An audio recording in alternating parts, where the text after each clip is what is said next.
Welcome to my channel. This is Mrs. A of Math A Matic.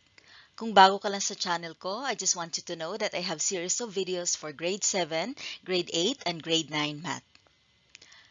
Now, today's video is about finding the equation of a line given 2 points, given the slope and a point, and given the slope and its intercepts. Let us recall, this is the standard form equation of the line, ax plus by is equal to c, and this is the slope-intercept form equation of the line, y is equal to mx plus b, wherein m is the slope and b is the y-intercept. And this is also the formula in finding the slope. M is equal to y sub 2 minus y sub 1 divided by x sub 2 minus x sub 1. Now, in order for us to find the equation of the line, we need at least a slope and a point. Now here, in our first example here, I'm going to give a slope and a point. So find the equation of the line passing through 4, 5, that's the point, and with slope of 5. Okay, so now identify the given. We have the slope, and now we can use the slope-intercept form. So what are we going to do is use the point 4, 5 and substitute in the formula here or in the slope-intercept form and solve for b. Now, instead of writing y, you can substitute that by 5. And instead of writing x, you can substitute that by 4. Then you can solve now the value of b. So we have now 5, which is the y, and 5, which is the slope, m. Look at this. And then 4, which is the x. This is the x, that one. And then plus b. And now what are we going to do now is to solve for b. So this is now 5 is equal to 5 times 4, that is 20, plus b. So what are we going to do now in order to solve for b? We need to add both sides by negative 20. So by addition property of equality, so adding both sides by negative 20. So we can get rid of the 20 here. Okay, so this is 0. So what we have on this side now is only b. And on the other side, we have negative 20 and 5 or plus 5. If we are going to combine that, negative 20 plus 5 is equal to negative 15, which is equal to b, or b is equal to negative 15. Next, that is only the slope and the value of b. So we can substitute now that in the formula y is equal to 5x minus 15, wherein we have now the m and we have the value of b in this formula.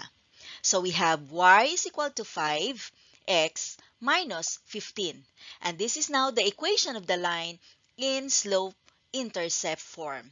Now, if you want it in standard form, simply just change this to standard form.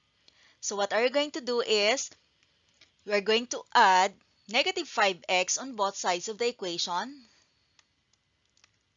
So here, negative 5x. So this will be 0. So what we have now on the other side is negative 5x plus y is equal to negative 15.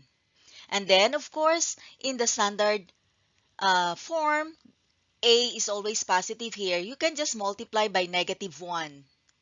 All terms here, which means multiplying by negative 1 is just like changing the sign to its opposite. So negative 5 becomes positive 5, positive y becomes negative y, and then negative 15 becomes positive 15. So this becomes 5x, this becomes minus y is equal to 15. Okay, that is now the standard form equation of the line. Okay, now, how about this one? This time, given 2 points. So find the equation of the line that contains the points 4, 5, and 6, 9. So ayan, ang given natin ngayon ay 2 points. So anong gagawin natin? Kailangan meron tayong slope at least isang point. So ngayon, wala tayong slope pa dito, pero meron tayong 2 points. Wherein, we can solve for the slope, which is using this formula. Ito yung gagamitin natin ngayon para makuha natin yung slope.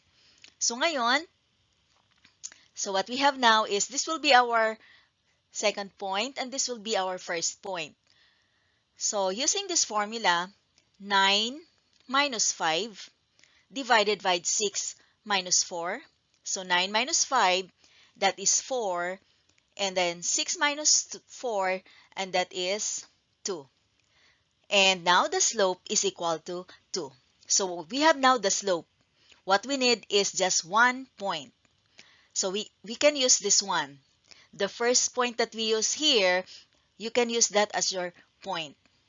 Okay, so now we are going to substitute in y is equal to mx plus b. And we are going to solve for b. So what we have now is y. Instead of writing y, papalitan siya natin ng 5. Ito yung y natin. Ito yung first point natin. So palitan natin siya ng 5. At instead of writing x, palitan natin ng 4. Okay? Para ma-solve natin yung b. And then yung m naman, palitan na natin sa nakuha nating slope na 2. So what we have now is 5 is equal to 2 is the slope times 4, which is the x, plus b. And then distribute this, that is 5, is equal to 2 times 4, that is 8, plus b. And then by addition property, we need to add negative 8 on both sides of the equation. So negative 8 here, negative 8 here. So we can cancel this one. So on the left side, meron na tayong 5 minus 8 is equal to b. And then after that, 5 minus 8, that is negative 3, which is equal to b. Or b is equal to negative 3. So we have now the slope and the y-intercept. Take note that this b is also known as y-intercept. So we can now use again this formula. Or we can now write the equation in slope-intercept form because we have now the slope and the y-intercept. So simply, the given are m is 2 or the slope and y-intercept or b is negative 3. So just plug in now. Y is equal to 2, which is the slope, and just copy x minus b. B is negative 3, so minus 3. That is the slope-intercept form equation of the line. Now again, if you want the standard form, you can change to standard form. I have video on how to change standard form to slope-intercept form or slope-intercept form to standard form. You can watch if you have hard time doing this. So now, anong gagawin natin dito? Kailangan sa standard form, ang ax natin ay nandito sa left, kasama ng y.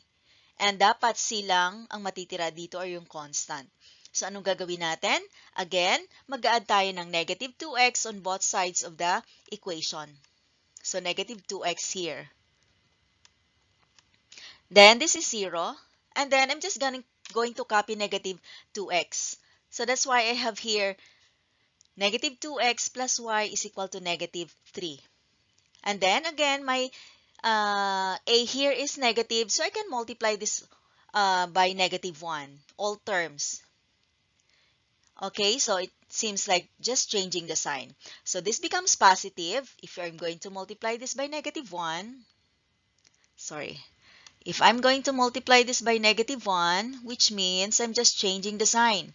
Negative times negative, that is positive 2x. Negative times here, y, negative y. And negative times negative, that is positive 3. So just changing the sign. So the 2x becomes positive, the y becomes negative or minus there. And then is equal to, this is positive 3. Okay, that is now the standard form equation of the line. Okay, now, next is given its intercepts. When we say intercepts, it's the x-intercept and the y-intercept. Ano ibig sabihin ng x-intercept? Yung x-intercept, yun yung kung saan, yun yung point na kung saan dumaan yung graph natin sa x-axis. Ang y-intercept naman ay yung point na kung saan dumaan ang graph sa y-axis. So, ibig sabihin, pag given ang x-intercept, pwede natin makuha yung point.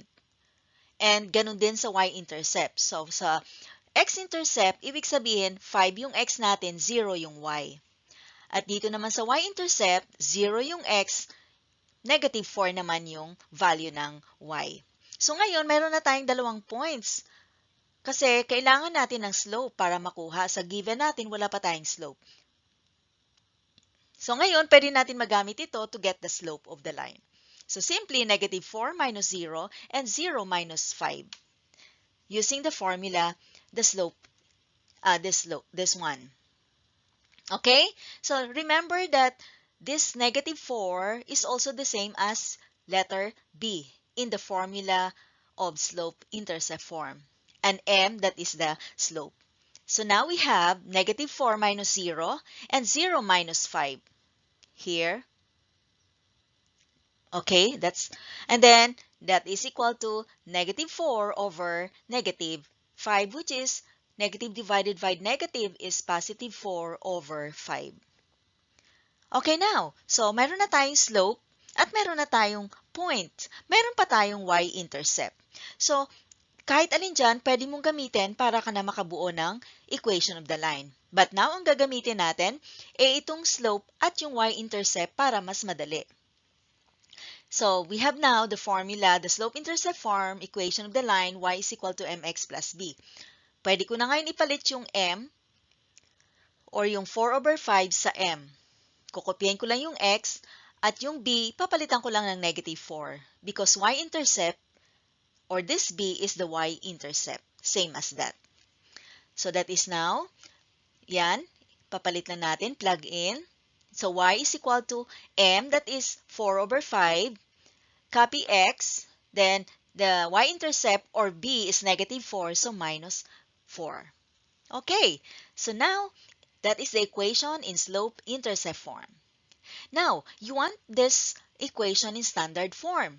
So what are you going to do now is, given now the slope-intercept form, gusto mo matanggal itong denominator. Kasi nga, sa standard form natin, wala siyang denominator doon. So, para magawa natin yan, dapat magmumultiply tayo both sides by 5. Kung ano man yung denominator dito.